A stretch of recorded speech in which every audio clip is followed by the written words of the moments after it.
Thank you very much to all the organizers and Mr. Shankaran and Luke from Apna who are the reason why I'm here standing before you. I came on a personal holiday for family events, but I was quite skeptical of coming here.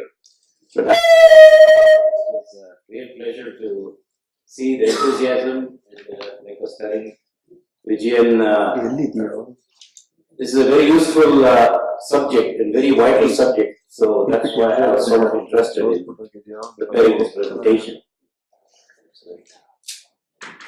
Okay, the topic I'm going to speak is slightly different.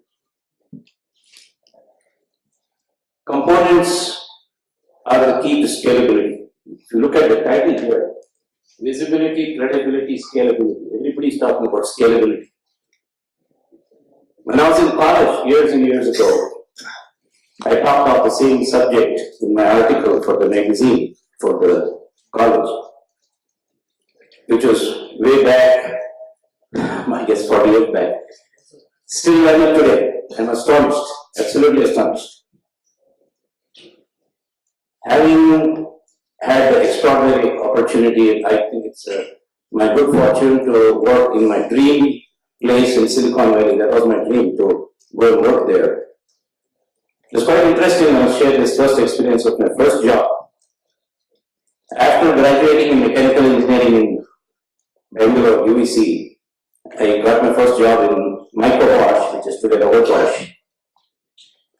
And after a short time, I decided to go for my MBA in New York. Finished my MBA and had to come back, work in HLT briefly, then back. But my entry into Silicon Valley, believe it or not, my first job was in a very pioneering computer company, competing with Apple, the company. At those days, we were all on the same level. My first job was for Remco. And it was building computers, personal computers. Believe it or not, I had not even seen the inside of a computer, and I was being interviewed for a manufacturing industrial engineer. And I did confidently tell the vice president who interviewed me, doesn't matter what you want to manufacture, pins, planes, cars, computers, it's a process. I've been privileged to be trained by a German company which is a global leader in manufacturing. And the processes that I learned there in a short time are so incredible that I can translate it here for you and manufacture your computers efficiently. He was quite stunned. That's how I got my first job. But of course, having proudly said that, I had butterflies in my stomach. I said, what the hell am I doing now? I better tell you now. So I was trying to quickly learn and catch up with the local industrial people, and I decided to join an Institute of Industrial Engineers because they were the professionals who were dealing with efficiency and manufacturing. And within 2 years, I was elected president of that society, the first Indian back in '86. And after that, I even had a rare opportunity to present a paper in '86 at Los Angeles World Conference, which was attended by the advisor to the Prime Minister of Japan, and he invited me to speak in Tokyo, and I had an extraordinary chance. Anyway, I'm digressing from stuff. Going back to this next slide. I'd like to get this quote from Robert Kennedy. People see things as they are and ask why. I see things that are not and ask why not. And there is a relevance here, right here. We're talking of credibility. Again, if you see on the left top corner, components are the key to scalability. So I'm talking of credibility and capability, quality and reliability, scalability and sustainability, and domestic versus international market. Covering different subjects. So at the bottom, I would just mention briefly about sustainability, renewable energy, and efficiency. Next. Credibility and capability. The basic building block of all electronic manufacturing is the need for components. India has an incredible presence in the software world, but it isn't built on imported components. It's shocking to know, like one of the speakers yesterday mentioned, 98% of the components from India's multi-$100 million manufacturing base is imported. I think it's quite a shame. And but there are some reasons for it, I guess. Now, this is the stark difference between successful auto part companies, aerospace, medical technologies, IT. India has a huge, when you have success, they're very successful in all these areas. But there are vast opportunities for both job creation and for women entrepreneurs. I'd just like to briefly add here, the head of all society, Silicon Valley Engineering Council, which is the apex body of all engineering societies, inter-engineering societies in Silicon Valley. The head is a tremendous lady engineer who has 4 degrees, 2 from Germany, 2 from America. It's Ilka Masara, is quite an inspiration. One of the best kept secrets in Silicon Valley. You may know Cisco is a gigantic multinational, multi-billion dollar company. But one person has had a very key role in putting almost 18 to 19 billion dollars worth of business or successful products, and that lady is Ilka Masara. It's my privilege and opportunity, great respectfully, to work with her in our association. Also this year, every year we honor some great leaders in Silicon Valley, which we call Hall of Fame awards. This year's award winner is Professor Chu Lu, jokingly. This lady is so incredibly accomplished. She's the head of the Department of Computer Science at UC Berkeley, and she's also the director at Intel. So anyway, hats off, that's all I can say. The reason I mention this here is also because I'd like to bring the example of Hong Kong, which has a gigantic homegrown cottage industry manufacturing components. I don't see why we cannot do it. We can easily do it if we want to. So, next. So, Hong Kong has this, and they manufacture reliable components, literally small apartments, believe it or not. And they supply on a massive scale through China and other places. Why not in India? We don't know. I think some of us have tried, from what I hear. And India's business leaders take on the challenge to replicate a striking example of South Korea. South Korea, when the electronics industry grew up, it took on a national mission. The government decided that all its industries are going to fall back and they're going to suffer unless they step up their effort in the semiconductor world. On a national mission, they decided to move on a massive scale manufacturing computer memory. They had the vision to see in the mid-90s, early 90s, to see that memory products are going to be a big value. And so, they successfully brought it through Samsung and other major companies, LG. They invested and made a huge difference. They became world leaders in memory manufacturing. The same concept I have mentioned almost 7 years ago at another SolarCon conference right here in this area. India, if it wanted, can use the same concept to build solar industry, building solar wafers, just to meet domestic demand. We had discussions with a few ministries, and ONGC, and was invited to speak at the PM's office, but the meeting never happened because there are so many roadblocks and political issues and all this. And we didn't have that kind of massive financial amount of money to propose this and move ahead. But the point I wish to make is still the same. I'm quite astonished, even after 7 years, it's the same. We need the components, and it can be done. If India can put rockets on the moon and Mars, that shows the staggering technological capability. I wish to go back 50 years back when HMT was started when my father was working. HMT's logo was, we build mother machines that build other machines. And Prime Minister Nehru had the vision and the leaders had the vision to build this. Just a few miles down the road from here is an institution called CMTI, which has done a pioneering amount of R&D work for machine tools. And you can see the results today that technology is spread all over India. And that is one of the backbones of the auto industry, auto parts industry. Similarly, I feel the time has come. The private sector has to lead and do this. Next. But the value of the component is almost 30,000 crores that we report today. Is that adequate to invest something? Well, I think the co-sponsors and organizers here can do something about it, my opinion. The IT industry was kick-started in the private sector in '94 with the NASCOM delegation to San Francisco, Silicon Valley. I'm happy to let you know that I was one of the co-sponsors at the other end on behalf of the San Francisco Indo-American Chamber of Commerce.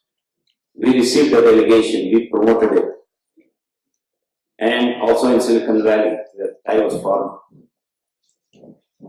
We did not know at that time IT industry is going to grow to this gigantic extent.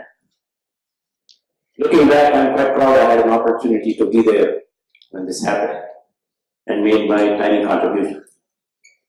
The component industry needs to have a similar concept.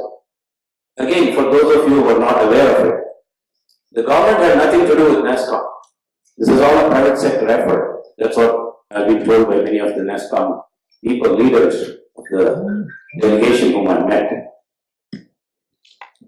I think the private sector can easily afford to do that today. If I'm talking of 30,000 crore industry, if we can invest just 5%, maybe 1,500 crores or maybe even 500 crores, it's possible to establish a network of polytechnics to develop this. We in Silicon Valley, and I speak first-hand, direct, yes, we can deliver that technology to you if you choose to do so. The will has to be there. It's not merely government talk, it's private talk. It can be done. Next. So, I'm taking a slightly different model here, going back to the renewable energy, which is what I wanted to talk about. There's only one slide on this, but I'd like to share some important points here. Methanol. The government of India is already implementing plans for a 10,000 crore investment in the energy sector to manufacture methanol. This was based on the cooperation from the University of Southern California. Dr. K Surya Prakash, who is a Nobel Laureate Chair of Chemistry, and it's my privilege to have known him for several years. He's also a former neighbor in Bangalore. Another reason we are very proud of Bangalore. As of today, I understand ONGC is converting petroleum waste flares using methane and producing ethanol in Assam. And this is already supplying clean burning fuel for stoves, where the villages had far cleaner stoves in their kitchens in the villages. No smoky exhaust, way better health. So the picture here on the lower left shows Dr. Surya Prakash and myself. I was doing in 2015 when we had a NRI seminar in Los Angeles. I was invited by the Indian Embassy. So just took the time out to visit the lab, and you see at the background, you see in the lab is the NMR spectrophotometer, nuclear magnetic resonance spectrophotometer. It's a long name. What it does is it analyzes materials down to the atomic level. If you put a drop of liquid or a little bit of powder or a rock, that tube, in that small test tube, is bombarded by a magnetic force about 180,000 to 200,000 times the Earth's magnet. This massive bombardment of the material separates and gives the vibrations, gives a signature thumbprint of each and every element inside the material. So this is also a tremendous discovery. The instrument itself was discovered back in the 50s by the Varian brothers. It was my privilege to have built one of the world's most advanced factories for this in '86. The machine you see back there was built by Varian. They got the Nobel Prize for this great university in '94. And I did not know this, that they had this. The picture on the other side, right, is just few months ago, as a director of our society, I requested K Surya Prakash to come and visit us and give a talk on methanol, because he had written a book on the methanol economy. It may not make much sense for many Western countries, but it does make a lot of sense for China and India. China has already started implementing a far more huge way, in a massive way. They're way ahead of India in this. Next slide. So what? We're here talking about opportunities to scale up in future. Opportunities in sustainability, renewable energy, and methanol. Auto engine conversion on mass scale. China is already doing this. Clean burning methanol fuels. You can see the example in Reykjavik, Iceland. The world's first clean burning plant with using clean resource, both to manufacture and the end product, was built in Reykjavik, Iceland in 1994, 1995. At the same, it's a further development of the Nobel Laureate Nobel Prize they got in '94. And Iceland has a fuel they're selling as Vulcanol.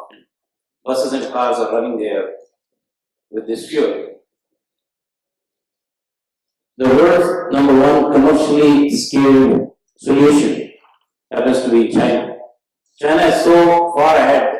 The moment they read the materials from the USC, they sent a delegation to America, to Los Angeles, to USC.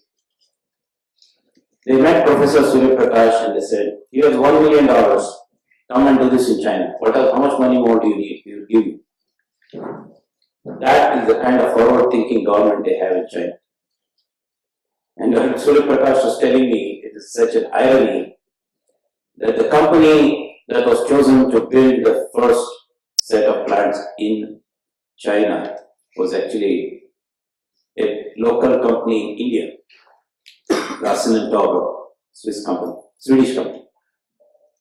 And India did not even register this on the screens, did not register with the politicians. So what is the significance? But anyway, today they are manufacturing the world's first train running on methanol, already running in China. Cars, buses, two-wheelers, they have created a whole new parallel economy and infrastructure. It's already in place. And the reason I'm mentioning that now, hopefully in the next 5 to 10 years, the associations who are co-sponsors of this very conference, I hope, they will take action and learn something. You can either learn it from China or you can come to California, where I'm sure between the university and Silicon Valley, we can help do that. But that is an opportunity for the future. Another major development is one of the world's biggest ship engine manufacturers have started converting ship engines where it runs on methanol. Those of you who had a chance to travel in this by ships or in visiting cities like Singapore, you see a staggering number of ships around. The bunker fuel is a low quality diesel that pollutes the oceans in unbelievably gigantic way. If used, that will make a huge difference in climate change. And there are very few, even engine manufacturers, the scale is too vast. If India wants to get into this, there is an opportunity right before you. If India has to be a Make in India lion, as Prime Minister Modi ji has proposed. Here's an opportunity staring face. Just think about it. Land transport, so there's a good part of the methanol economy. Those who wish to read it can get it from Amazon and read it. And I would advise the heads of all manufacturing associations to bother to take some time to read it. And I think it will add some value. So I'm just asking this hypothetical question instead of attending seminars. We spent a huge amount of time. So can we see results by 2020? What I mean is the decision makers, investors, and the defense sectors and corporates who use components in this 30,000 crore supply chain. We can probably set up training facilities and a network of semiconductor training institutes. Supplying components on a pan-India basis, there is a vast opportunity for entrepreneurs. Thank you. And the last slide here shows a few pictures, which is my freelance hobby. Some of the pictures are from San Francisco, couldn't get power. With that, I thank you.